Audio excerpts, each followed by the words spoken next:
नमस्कार दर्शक बंधु आपण को आम चैनल को स्वागत। पवित्र कुमार पूर्णिमा एवं गजलक्ष्मी पूजा उपलक्षे आपण को अनेक अनेक शुभेच्छा और शुभकामना। आजिर भिडियोटी समस्त मेष राशि व्यक्ति विशेषों बहुत अधिक गुरुत्वपूर्ण रही।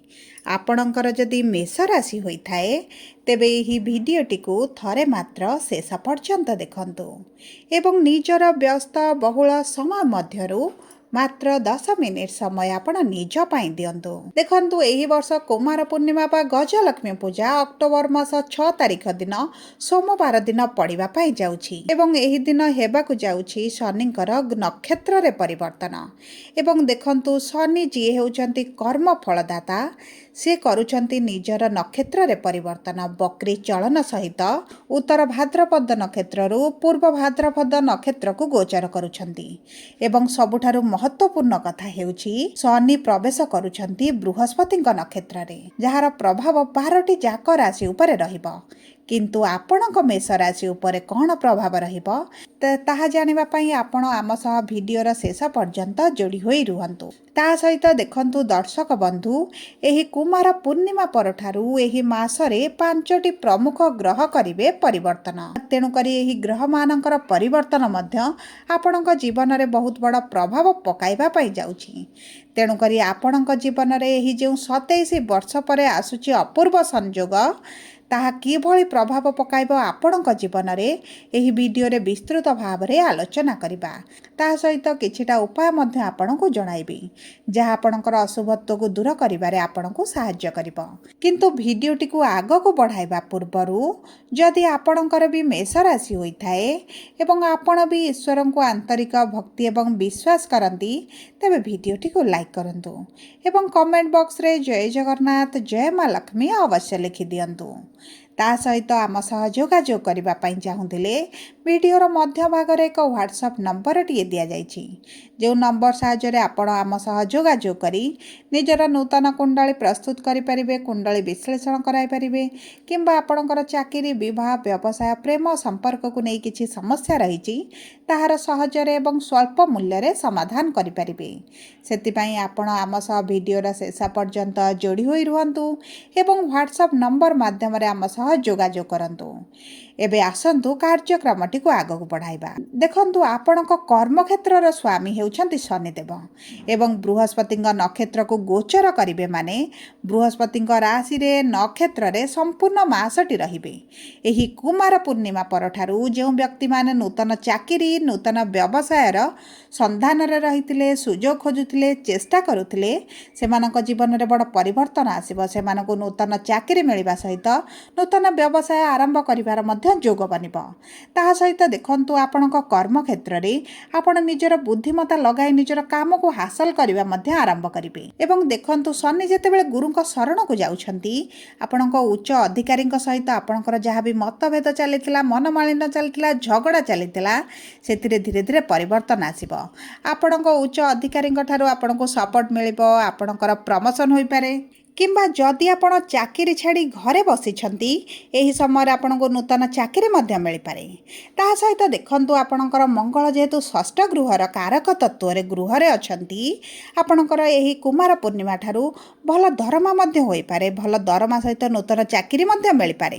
तेणु करी आपणक द्वादश गृहर स्वामी द्वादश गृह को दृष्टि देउथिबारु जे व्यक्ति मानकर चाकरी रे बा व्यवसाय रे किछि केस रे फसी रहिथिले आपणकर टंका फसी रहितिला किंबा आपणकर किछि ना किछि समस्या कर्म क्षेत्र रे चलीथिला सेतिरे मध्य धीरे धीरे सुधार आसीबो।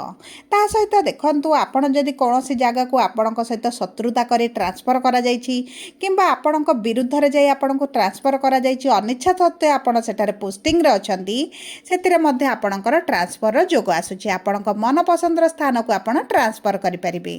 देखंतु ए 18 अक्टोबर परे बृहस्पति आपणकर कर्कट राशि को गोचर करिवे माने सेटारे उच्चरे रहिबे। आपणक सरकारी कार्य जहाँ किछि भी पेंडिंग रहितला सरकारी स्तर रे ता आपणकर होई जिवो। विशेष भाव रे आपणकर जदि किछि अर्थ सरकारी स्तर रे फसी रहितला ता आपणको निश्चित भाव रे मिलिबो। ଏବଂ ଦେଖନ୍ତୁ ଏହି କୁମାର ପୂର୍ଣ୍ଣିମା ପରେ ଯେଉଁ ବ୍ୟକ୍ତିମାନେ ବିଦେଶ ଯିବାକୁ ଚାହୁଁଥିଲେ ସେମାନଙ୍କ ପାଇଁ ବିଦେଶ ଯାତ୍ରାର ବହୁତ ଅଧିକ ଯୋଗ ବନୁଛି।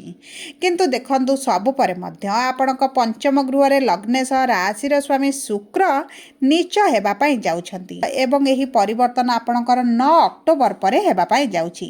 ତେଣୁକରି ଯଦି ଆପଣ କିଛି ଇଣ୍ଟରଭ୍ୟୁ ଏଣ୍ଟ୍ରାନ୍ସ ପାଇଁ ପ୍ରସ୍ତୁତ ହେଉଛନ୍ତି ତେବେ ଆପଣଙ୍କୁ ଟିକେ ଅଧିକ ପରିଶ୍ରମ କରିବାକୁ ପଡ଼ିବ ଏବଂ ଆପଣଙ୍କର ଷ୍ଟ୍ରଗଲ୍ ଟିକେ ବଢ଼ିଯିବ।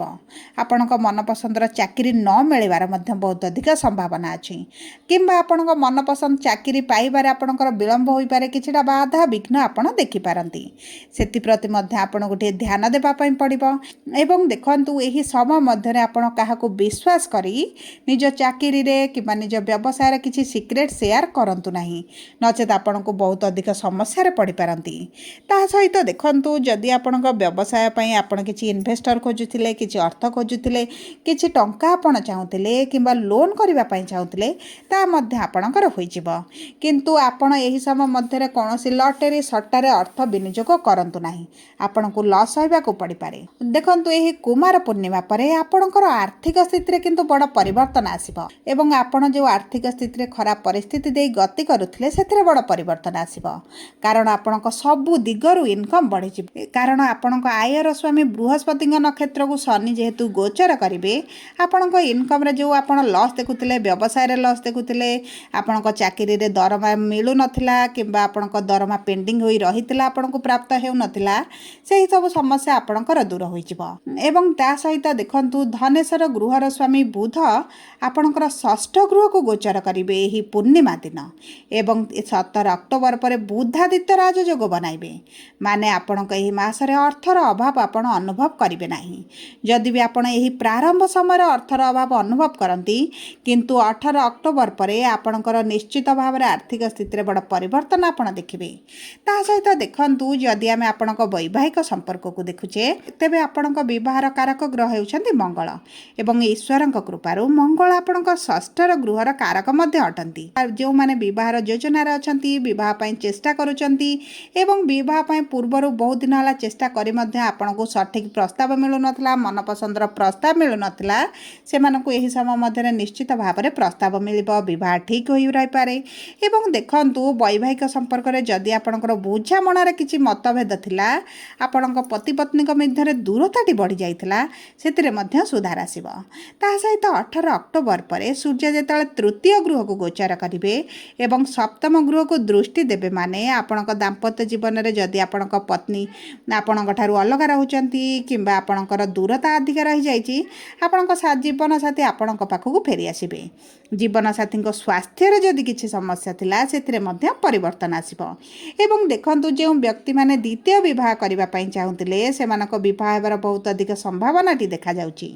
ତା ସହିତ ଯେଉଁମାନଙ୍କର ପ୍ରେମ ସମ୍ପର୍କରେ ଅଛନ୍ତି ଏବଂ ବର୍ତ୍ତମାନ ସେମାନଙ୍କ ସମ୍ପର୍କରେ କିଛି ଭଲ ପରିସ୍ଥିତି ନାହିଁ, ଝଗଡ଼ା, ମନମାଳିନ, ମତଭେଦ ଦେଖାଯାଉଛି ଏବଂ ସେମାନେ ବିବାହ କରିବା ପାଇଁ ଚାହୁଁଛନ୍ତି କିନ୍ତୁ ବିବାହର ଦିଶା ଦେଖାଯାଉନି, ସେହି ବ୍ୟକ୍ତିମାନଙ୍କର ମଧ୍ୟ ବିବାହ ବନ୍ଧନରେ ଯୋଡ଼ି ହେବାର ବହୁତ ଅଧିକ ସମ୍ଭାବନାଟି ଦେଖାଯାଉଛି। ଦେଖନ୍ତୁ ଯଦି ଆପଣ ଏହି ସମୟ ମଧ୍ୟରେ ଆପଣ କିଛି ବିକ୍ରି କରିବା ଚାହୁଁଛନ୍ତି ଆପଣଙ୍କର କିଛି ପ୍ରପର୍ଟିକୁ, ତେବେ ମଧ୍ୟ ଆପଣଙ୍କର ବିକ୍ରି ହୋଇଯିବ ଏହି କୁମାର ପୂର୍ଣ୍ଣିମା ପରେ। ଦେଖନ୍ତୁ ପରିବାର ମଧ୍ୟରେ ମାତାଙ୍କ ସ୍ୱାସ୍ଥ୍ୟ ଟିକେ ଖରାପ ରହିପାରେ, ସେଥିପାଇଁ ଆପଣଙ୍କୁ ଟିକେ ମାତାଙ୍କର ସ୍ୱାସ୍ଥ୍ୟରେ ବହୁତ ଅଧିକ ଧ୍ୟାନ ଦେବାକୁ ପଡ଼ିବ। ଆପଣଙ୍କ ପରିବାରରେ ଟିକେ ମତଭେଦ ବଢ଼ିପାରେ, ସେଥିରୁ ଆପଣ ଯେତେ ଦୂରରେ ରହିବେ ଆପଣଙ୍କ ପାଇଁ ଉଚିତ ରହିବ। ପିତାଙ୍କ ସହିତ ଆପଣଙ୍କର ସମ୍ପର୍କ ବହୁତ ଭଲ ରହିବ, ପିତାଙ୍କର ସପୋର୍ଟ ମିଳିବ, ସାହାଯ୍ୟ ମିଳିବ। ଏବଂ ଦେଖନ୍ତୁ ଏହି ମାସରେ ଯଦି ଆପଣ କିଛି କ୍ରୟ କରନ୍ତି, ଗାଡ଼ି ହେଉ, ଘର ହେଉ, ଜାଗା ହେଉ, ଆପଣ ସେଥିରେ ଟିକେ ବିଳମ୍ବ କଲେ ଆପଣଙ୍କ ପାଇଁ ଭଲ ରହିବ। ଏହି ଅକ୍ଟୋବର ମାସ ପରେ ଯଦି ଆପଣ କିଣନ୍ତି ବା ଏହି କୁମାର ପୂର୍ଣ୍ଣିମା ପରେ ଆପଣ କିଣନ୍ତି, ନଭେମ୍ବର ଆରମ୍ଭରୁ କିଣନ୍ତି, ତେବେ ଆପଣଙ୍କ ପାଇଁ ଭଲ ରହିବ, ନଚେତ୍ ଆପଣ ଠକାମିରେ ପଡ଼ିବାର ମଧ୍ୟ ସମ୍ଭାବନାଟି ଦେଖାଯାଉଛି। ତେବେ ଦେଖନ୍ତୁ କିପରି ରହିବ ଆପଣଙ୍କର ଶିକ୍ଷା। ଏହି କୁମାର ପୂର୍ଣ୍ଣିମା ପରେ ବିଦ୍ୟାର୍ଥୀମାନଙ୍କ ପାଇଁ ବହୁତ ଭଲ ସମୟ ଆସୁଛି, କାରଣ ଆପଣଙ୍କ ବିଦ୍ୟାର ଗୃହକୁ ବୁଧ ଗୋଚର କରିବେ, ଯିଏ ହେଉଛନ୍ତି ବିଦ୍ୟା ବୁଦ୍ଧିର କାରକ ଗ୍ରହ। ତେଣୁକରି ଯଦି ଆପଣ ଏହି ସମୟ ମଧ୍ୟରେ କିଛି ପରୀକ୍ଷା ଦିଅନ୍ତି, ଇଣ୍ଟରଭ୍ୟୁ ଦିଅନ୍ତି, ଏଣ୍ଟ୍ରାନ୍ସ ଦିଅନ୍ତି, ସେଥିରେ ଆପଣଙ୍କ ସିଲେକ୍ସନ୍ ହେବାର ବହୁତ ଅଧିକ ସମ୍ଭାବନା ଅଛି। ଆପଣ ଯଦି ସନ୍ତାନ ପ୍ରାପ୍ତି ପାଇଁ ଚେଷ୍ଟା କରୁଛନ୍ତି, ଦୀର୍ଘ ଦିନ ହେଲା ସନ୍ତାନ ପ୍ରାପ୍ତିର ଚେଷ୍ଟାରେ ଥିଲେ କିନ୍ତୁ ହେଇପାରୁନଥିଲା, ସମସ୍ୟା ଆସୁଥିଲା, ତେବେ ମଧ୍ୟ ତାହା ଦୂର ହୋଇଯିବ। ସବୁପରେ ଦେଖନ୍ତୁ ଏହି ସମୟ ମଧ୍ୟରେ ଆପଣଙ୍କୁ ବହୁତ ଅଧିକ ଶୁଭ ଫଳ ମିଳିବା ସହିତ କିଛିଟା ମଧ୍ୟ ଅଶୁଭତ୍ୱ ଆପଣଙ୍କୁ ପ୍ରାପ୍ତି ହୋଇପାରେ। କିନ୍ତୁ ସେହି ଅଶୁଭତ୍ୱକୁ ଦୂର କରିବା ପାଇଁ ଆପଣ ପ୍ରତିଦିନ କୁକୁରଙ୍କୁ ବିସ୍କୁଟ କିମ୍ବା ରୁଟି ଖାଇବା ପାଇଁ ଦିଅନ୍ତୁ। ମଥାରେ ଧଳା ଚନ୍ଦନରେ ଟିପା ଲଗାନ୍ତୁ ଏବଂ ଚେଷ୍ଟା କରନ୍ତୁ ଶ୍ରୀ ସୂକ୍ତମ ପାଠ କରିବା ପାଇଁ, ଯାହା ଆପଣଙ୍କ ଜୀବନକୁ ବହୁତ ଭଲ ଭାବରେ ପରିବର୍ତ୍ତନ କରିବ। ସବୁପରେ ଦେଖନ୍ତୁ ଯଦି ଆପଣଙ୍କର ମେଷ ରାଶି ହୋଇଥାଏ, ଭିଡ଼ିଓଟି କିଭଳି ଲାଗିଲା କମେଣ୍ଟ ବକ୍ସରେ ଲେଖି ଜଣାନ୍ତୁ। ଯଦି ଆପଣଙ୍କ ପ୍ରିୟଜନଙ୍କର ମେଷ ରାଶି ହୋଇଥାଏ, ଭିଡ଼ିଓଟି ତାଙ୍କ ସହ ସେୟାର କରନ୍ତୁ। ଯଦି ପ୍ରଥମ ଥର ଆମ ଚ୍ୟାନେଲକୁ ଆସିଛନ୍ତି, ଚ୍ୟାନେଲଟିକୁ ସବସ୍କ୍ରାଇବ୍ କରନ୍ତୁ। ପାଖରେ ଥିବା ବେଲ୍ ଆଇକନ୍କୁ ପ୍ରେସ୍ କରନ୍ତୁ।